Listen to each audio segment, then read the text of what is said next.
ఏందుల్లా ఇది? శత్రువులు ఎక్కడో ఉండరని వారెవరో ఊరికనే అనలేదు, మన పక్కనే ఉంటారట. సేమ్ అట్లనే చంద్రబాబు పక్కనే ఆయన శత్రువులు ఉన్నట్టున్నారు. మరి లేకపోతే చంద్రబాబుకు అప్పుడే వయసు అయిపోయిందా? ఆయన ముసలోడు అయిపోయిందా? అట్లా మాట్లాడతారేంటండి మరేను మీరు?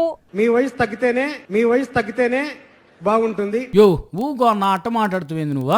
చంద్రబాబుకు వయసు తగ్గితే బాగుంటుందా అంటే ఏంది? ఇప్పుడు బాబు గారికి బాగా వయసు మీద పడ్డది, ఆయన సరిగ్గా ఏ పని చేయలేకపోతున్నాడు, అందుకే అప్పుడప్పుడు ఏందేందో మాట్లాడుతూ ఉన్నాడు. ఆయన ముసలోడు అయిపోయిందనా నీ ఉద్దేశమా?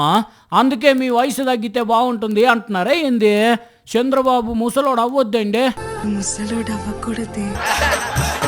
అయినా ఇట బాబు ముందే డైరెక్ట్గా మీ వయసు తగ్గాలి అని చెప్పి ఇండైరెక్ట్గా మీకు వయసు అయిపోయిందంటే పాపం బాబు గారు ఫీల్ అయిపోరా?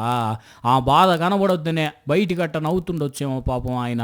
అయినా అర్థం కాని విషయం ఏంటంటే, బాబుకు వయసు అయిపోతే లోకేష్ ఉన్నాడు అని ఆ పార్టీలో కొందరు అంటున్న సమయంలోనే మీరిట్ట బాబుకు వయసు అయిపోవద్దు ఇంకా సేవలు కావాలి అంటున్నారంటే లోకేష్ పనికిరాడు, లోకేష్తో ఏమీ కాదు అని డిక్లేర్ చేస్తున్నట్టే ఏంది? కానీ బాబు గారికి వయసు అయిపోయిందన్న మాట తలుసుకుంటేనే బాధేస్తుండదే. అయినా బాబు గారు విజనరీయే కదా, ఎన్నో సృష్టించిన మనిషి కదా. అట్టాగే వయసు తగ్గే టెక్నాలజీని కూడా కనిపెడితే ఇక ఏ సమస్య ఉండదు. అప్పుడు బాబు గారు ఎప్పుడూ ముసలాడవాడు. ఏమంటారు?